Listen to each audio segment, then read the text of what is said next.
Hello everybody, Jardine here. It has been a while, and with good reason, me being busy with college and not dying.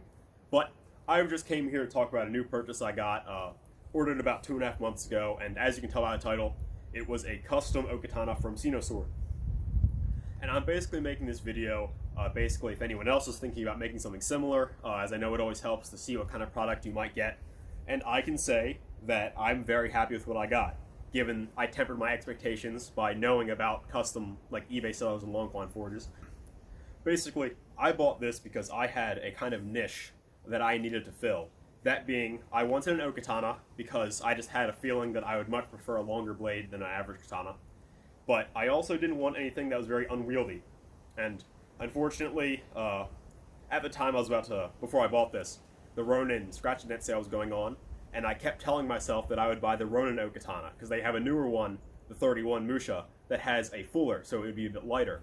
And unfortunately, it didn't end up being on the sale, so I didn't want to get the number 9 because it has a reputation for being very heavy and forward-weighted, and I'm a skeleton man. And I thought to myself, hey, what if I put all the cheapest options together? Could I still make a nice-looking sword from Sinosword or someone, and have it around the same price? Well, the Ronin goes for $200 flat at the sale, and I ended up getting this for $206 total, so I was very happy. So, the reason I got this really is, like I said, I needed something nimble that I could do my forms with, as in the time I've been gone, I've done a bit less bottle cutting and I've started to do more kata and such. Now obviously I'm a bit more sloppy with this. I just got it yesterday, and I've been practicing with it, but it works very well, and I've been very pleased with it. So I just figured I would talk about it a bit. I ended up wanting a 33-inch blade total, so that includes the habaki, and I wanted a 13-inch suka. So he actually got those proportions correct, which is the biggest thing. You need to keep in mind whenever you buy from a long quan forge and they do the custom options. In my experience, they're bound to get maybe 1 or 2 minor things wrong. So you might get the wrong Manuki, or like the wrong Fuchi or something, you know. I've handled 4 of these long quan swords now, and out of them all, they've all had something wrong. So for this, there were actually no parts incorrect.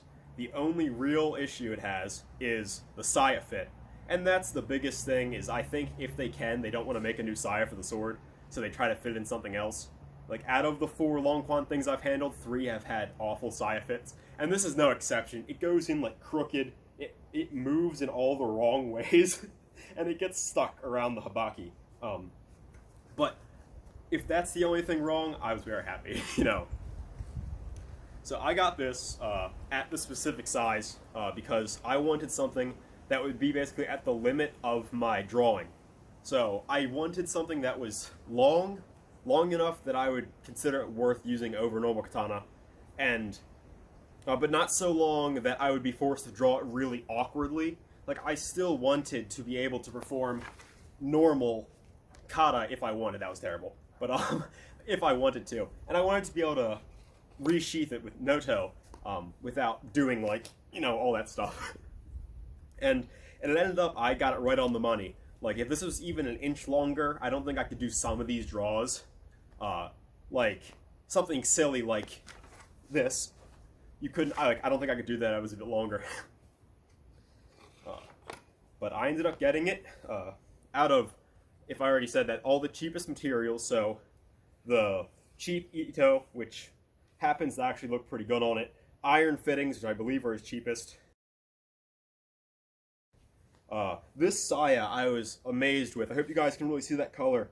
I knew it was blue speckle, but I was afraid that it would end up being really bright and tacky. I've actually been amazed at like how deep blue it is. It looks very pretty for a cheap saya. I can say that the only thing that I felt really kind of came crappy was this Sageo. It's very stiff and shoelacy. It feels terrible. I'm probably just going to take it off. But I would have rather him just use the Suki Ito for it, like my other long quan guy did for my Wakizashi, which I've never showed off. But yeah, overall, I'm sorry. I know I probably talked about like stupid stuff, but again, this is really just to say what's up because I've been gone for a while, And again, if anyone was considering getting an O-Katana from Sinosword, I can say that mine turned out all right. He got the proportions exactly what I asked for. I got Shobuzakuri, which in this case, they simply take it to mean there's no Yokote, which, I mean, technically that's true, but I think there's a bit more to some traditional Shobu designs about the way the ridge approaches the Kasaki tip. But I'm still happy with how it looked. What else was I gonna say? There is actually one feature he did mess up, which is, you know, out of all the things I asked, one of them was I really wanted an Okisaki, because those things are so sexy. Okisaki katana and all. Beautiful. And it's not that he misunderstood me, but apparently Sinosword's definition, they refer to the Kasaki as just extending the ridgeline back, which, while technically that's true, you know, if you put the Yokote here, that is an Okisaki, but I think most people would agree with me that there's more to an Okisaki than just where you put the Yokote. Like, you can still extend out the tip further and taper it more. But overall, I've been very happy. I got what I wanted, which was an O-Katana that was not overly weighty or heavy. The point of balance is just about, that might be 6 or 6.5, but since the sword has the fuller and it's overall very light, it's not like it's hard to stop or anything. Very nice to use. It's just about the limit of what I can draw and noto like properly. I know I can't use any like refined technique, but it's something, you know. Like, I can draw it just about any way I want and put it back the same.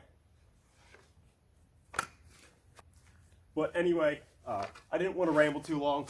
Just wanted to say, like, what's up, and let you guys know I'm not dead. I got a new sword, so I'm a happy man. I won't be cutting with this just because I got the cheapest steel I could, which is $10.50. And he even told me, he said, because he saw I ordered it sharp, he said, is this going to be like a cutting sword? If so, get $10.95. It's only like $34 more. But I was really trying to minimize price no matter what. So he explicitly told me, basically, don't cut with it. I can tell the steel's very soft because their $10.50 isn't like as strong as like a Musha 1045. Like my 1060 eBay Longquan Wakazashi over there bends like crazy for being the same thickness as an Amusha. But yeah, that's really it. I might make a few more videos in the future if I can actually think of something to talk about. Like, I've really just been doing a lot of solo training with various things, but I haven't been doing anything that I consider video worthy. But I hope all of you are doing good, and I guess I'll see you next time.